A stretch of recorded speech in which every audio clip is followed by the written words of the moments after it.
Hi guys, welcome back to my channel. If you're new here, my name is Andrea. I'm 25. I work full-time. I live at home with my parents here in Toronto, Canada, and I am documenting my life while I navigate adulthood. In this video, I'll be talking about sinking funds. If you follow some financial influencers or you've read some financial books, you may already know what a sinking fund is and you may already have some yourself. Essentially, a sinking fund is a savings account for expected expenses in the future, and it differs from emergency funds because those are for unexpected expenses. For example, let's say you have a car. It's not a matter of if you're going to have to pay for maintenance and repairs, but it is a matter of when. With a sinking fund, you contribute to it little by little so that when you have this expected expense come up, it's not a complete surprise and you have the money for it. In my experience, I see two ways of approaching sinking funds. The first way is to kind of have like a goal amount for the sinking fund. So let's say it's for a pet of $2,000 and people will contribute to this until the 2,000 is hit and then that's it. The second way I've seen people approach sinking funds is to constantly contribute money into it. And that may be because they don't necessarily have a limit and it's better to have the existing funds. And the second reason is because there are so many contributions and withdrawals to this account, it's better to just have ongoing deposits anyways. I personally find the second way to be most useful for me. So let's do a current breakdown on my sinking funds. I personally have my sinking funds in Tangerine savings accounts because they have a promotional interest offer and they are also free. There are no withdrawal fees associated with those accounts. However, the promotional interest offer ends, I believe, the end of October, so I might actually move all of my sinking funds to Wealthsimple. I'm not sure yet. We'll see. Currently, my funds are not fully funded, nor are they very high in terms of the amount of cash in them, but I feel like that's better for this video because it makes it more realistic for those who are just starting out. Also, only opened up the accounts for these sinking funds a few months ago, so I'm still trying to iron out all the creases and let you guys know what works for me as I'm still learning through this process. So my plan for this year is to max out my FHSA, which I should be doing at the end of October. And then next in priority will be my emergency fund, then my sinking funds. And then if I have any more money for the rest of the year, I will contribute that money to my TFSA. The first sinking fund of mine that I'll be talking about today is my bill sinking fund.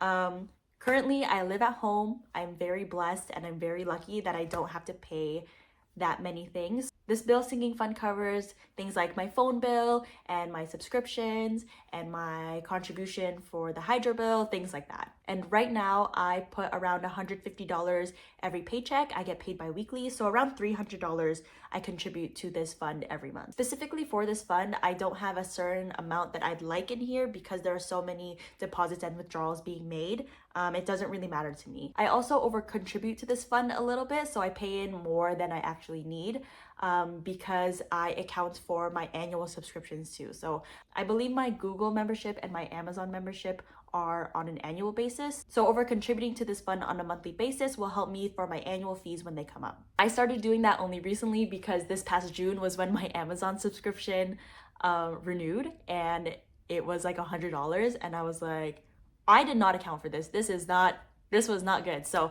I have learned and I've started to over contribute for my annual subscriptions. And also, I'd like to note that this $300 every month does not take into account things like gas, groceries, and other things that keep me alive. It's simply to pay for my monthly subscriptions. So next on my list is the most fun one. It's my vacation fund. I love traveling. I'd like to keep it a priority for myself. And you know, my parents have always stressed to see as much of the world as I can, especially while I'm young and I'm living at home. And now that I'm 25, I really am trying to practice delayed gratification. Having a vacation sinking fund has forced me to practice more delayed gratification because it forces me to cut back on the little purchases I make throughout the month so that I can contribute toward my vacation fund.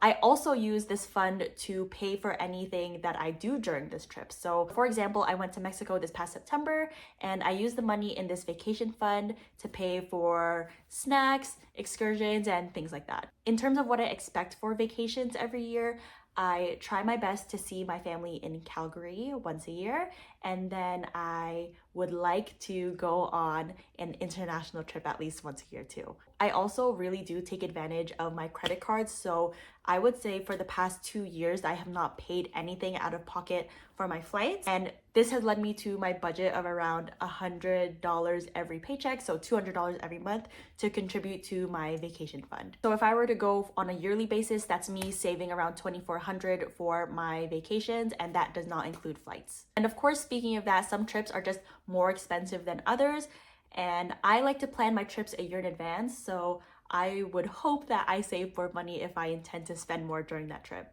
My next sinking fund category is for my dog, Biko. This is him.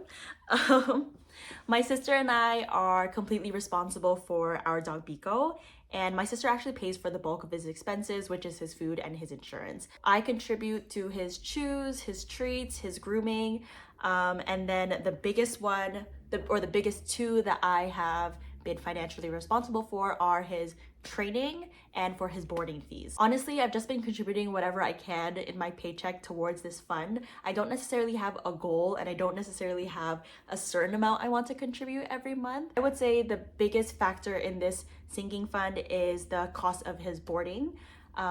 Whenever my family goes on vacation, we like to board him with a trusted trainer that we are very familiar with. And usually we're gone for like 2 weeks, maybe 3 sometimes if we're in the Philippines. So I like to budget around $1,000 for that. But yeah, other than that, everything is quite lax with this fund. I think I contribute like $15 here, $20 there, $50 there if I have a lot of extra money, but a lot of it just goes to more of the fun things now. Now that he's an adult, he's mostly trained, so I don't have to pay any training fees anymore, so that's been great. And the costs in general are not too high to take care of him for me. So my next sinking fund, I actually only set up like 2 weeks ago. But again, hindsight is always 2020. This sinking fund is called occasions/gifts. I intend to use this sinking fund for birthdays, holidays, Christmas, anything that requires me to spend money for a gift or an occasion. Right now, this is one of the sinking funds I'll try to go as beast mode as I can before Christmas, because I know I'll be spending a lot. But I'll try to do as much as I can within the next 2 to 3 months. I think right now I only put $150 in it. So my last sinking fund is honestly kind of a joke. Like, I do not treat it that seriously at all.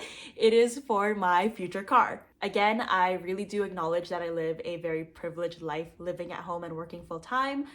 With this, my parents also have 2 cars, which I am very blessed to use whenever they are not using it. With all the financial books that I've read, they all stress so much that I should not be buying a car if I do not need to. And therefore, I never felt the need to purchase my own car because I am able to use my parents' cars when they're not using it. I have my boyfriend who can graciously pick me up and drop me off. And then I also can just take the bus or take an Uber. Like, it really is not that big of a priority to me. So this fund, I prioritize the least, and I put like $15 to $20 in it every paycheck. So like what, like less than $50 a month, which is not serious at all. Like, I definitely will not afford a car in the near future if I keep doing it like that. But that's just what it is. Like, it's not a priority for me, and therefore a lot of my money does not go into the sinking fund. I think if I'm being realistic, I'll probably start saving more seriously for a car in like 2-3 years, and then as of right now, with how the used car market is, I'll probably try to save like $15,000 to $20,000 for a used car. So those are the sinking funds that work best personally for me. I'd love to hear your thoughts and what you guys have in your sinking fund categories. I would love to hear what you guys prioritize in your life to save more, and thank you for watching. Bye!